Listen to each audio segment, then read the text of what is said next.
Tommy Robinson has been permanently banned from Facebook and Instagram, just as he's already been banned from Twitter and PayPal. Not surprisingly, his viewership and subscribers on YouTube are skyrocketing.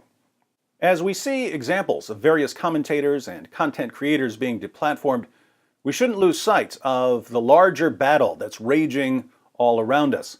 A battle between the establishment media and alternative media. Until very recently, it was incredibly difficult to challenge the establishment media, the BBC, CNN, MSNBC, The Times, The Wall Street Journal, The New York Times, and so on.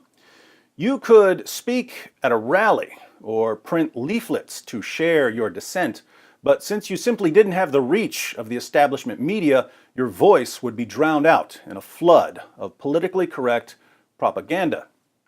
That all changed with the rise of the internet, and more specifically with blogs, websites, and platforms like YouTube, Facebook, Twitter, and Instagram. Suddenly, you didn't need a $10 million studio or a publishing company to compete with the establishment media. You only needed to win the trust of your readers and listeners and viewers, and you could build a massive following. But something interesting happened. As content creators began successfully challenging the narrative of the establishment media, people's trust in the establishment media plummeted. Readers and viewers then turned to internet personalities whom they felt like they could trust, and that's where they got their daily news. People no longer trusted media empires to tell them the truth, but they did trust a particular blogger or video maker that they'd gotten to know over the internet. As an example, for daily news, I now pay more attention to Tim Pool of Timcast than I do to CNN or Fox News or the New York Times. Why? Well, I've never felt like Tim Pool is trying to manipulate me. I always feel like mainstream media outlets are trying to manipulate me. And some people don't like being manipulated, which is why we turn to people we trust for the daily news. Obviously, if you're part of the establishment media, content creators from the alternative media pose a massive threat. Your readership is dropping. Your viewership is dropping. You're losing advertising revenue. You're downsizing. You look to the future, and it does not look good. You've been exposed. You've become a laughing stock. You're a joke. You're out of a job. Your fortress has been stormed and torn down, brick by egomaniacal brick. It's hard for a bunch of disgruntled narcissists to admit their defeat at the hands of a bunch of bloggers and YouTubers. So what do they do to stop the bleeding from all their exposed arteries? Well, like a wildcat mad with wounds, they lash out. They attack, which does absolutely nothing to fix their real problem, but they've lost so much blood, they're not thinking clearly. The reason the establishment media have declared war on people like Tommy Robinson is not that he's evil or racist or homophobic. He isn't. Tommy Robinson is a threat to their power. Countless people in Great Britain now trust Tommy Robinson more than they trust the BBC. Do you have any idea how much it enrages the arrogant, elitist media corporations that the poor, ignorant masses who should be groveling at their feet, begging for scraps of news, have instead turned against them?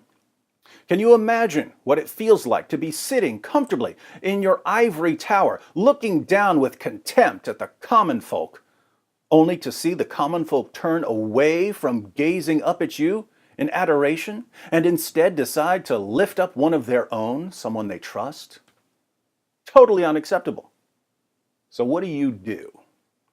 You use the influence you still have to take back the influence from the man who took it from you. You use all of your remaining influence, all of your remaining resources, all of your remaining energy to attack a man that the people trust more than they trust you. If you can show that he's a racist and a bigot and a homophobe, well, maybe people will stop trusting him and come crawling back to you. How does this work? Well, The BBC has been producing a documentary. The working title is Tommy Takedown. The purpose of the documentary is to expose Tommy Robinson as the evil, deceptive hate monger that he's supposed to be. The only problem is, Tommy Robinson, a little 5'6" son of Irish immigrants, outsmarted, outflanked, and outclassed the entire BBC. He secretly recorded interviews and showed that BBC journalists themselves are liars and racists and bigots and homophobes. I kid you not, he put together his own documentary called Panodrama, an expose on the fake news BBC. The link is in the description box. Now observe the chain of events. Tommy exposed the BBC as liars and hypocrites just a few days ago. Yesterday, Tommy was banned from Facebook and Instagram. We know one person who was actively involved in having Tommy deplatformed. His name is Mohammed Shafiq. Yesterday, after Tommy was banned, Shafiq tweeted, "Breaking news, fascist Tommy Robinson has been banned from Facebook and Instagram. Next, we need YouTube to ban Tommy Robinson, the hateful, racist, and Islamophobic videos of his on their platform." And here we have the meeting with Facebook.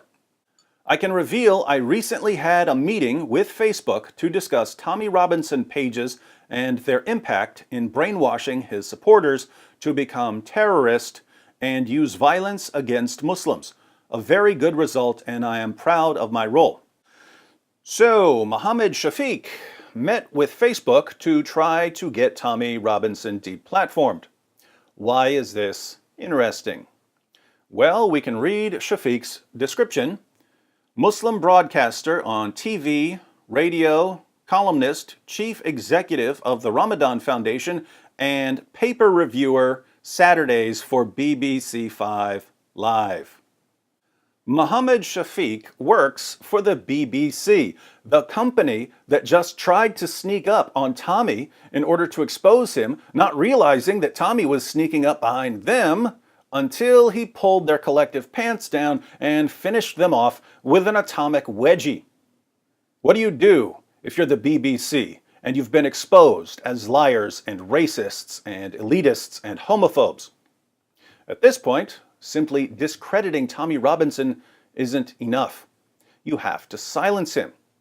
So you send in Mohammed Shafiq, a poor Muslim who tried to get Maajid Nawaz executed for violating Sharia blasphemy laws, to tell Facebook that Tommy is endangering Muslims with all his calls for violence that were completely fabricated. And Facebook, never a platform to stand up for freedom or independent thought, permanently banned Tommy. A clear victory for the establishment media, right? No. When Tommy's opponents get caught lying to people and threatening people and bribing people and telling people what to say in interviews and getting people drunk to extract false statements, all to bring down a little football hooligan from Luton, getting him deplatformed only proves him right. It only gets him more attention and makes his opponents look more cowardly and dishonest and underhanded. The British media are the least trusted media in all of Europe. And there's a reason for that. The British media are professional liars and manipulators and hypocrites. But when they're exposed, all they know how to do is lie and manipulate in order to silence their critics. But as they lie and manipulate to silence their critics, more people realize that they're liars and manipulators, so they end up exposing themselves even further. British journalists are apparently so corrupt that they can't grasp the fact that if they don't want to be known as professional liars and manipulators and hypocrites, the solution is to stop being liars, stop being manipulators, stop being hypocrites. Their job is to report the news. How complicated is that? Anyone with an internet connection can do that now, which is why the establishment media are in panic mode. The BBC heaping abuse on Tommy Robinson is like Blockbuster Video heaping abuse on Netflix. The establishment media, like Blockbuster Video, are obsolete. They just don't know it yet. But don't lose heart, BBC, because there's still a place for you in the British Museum.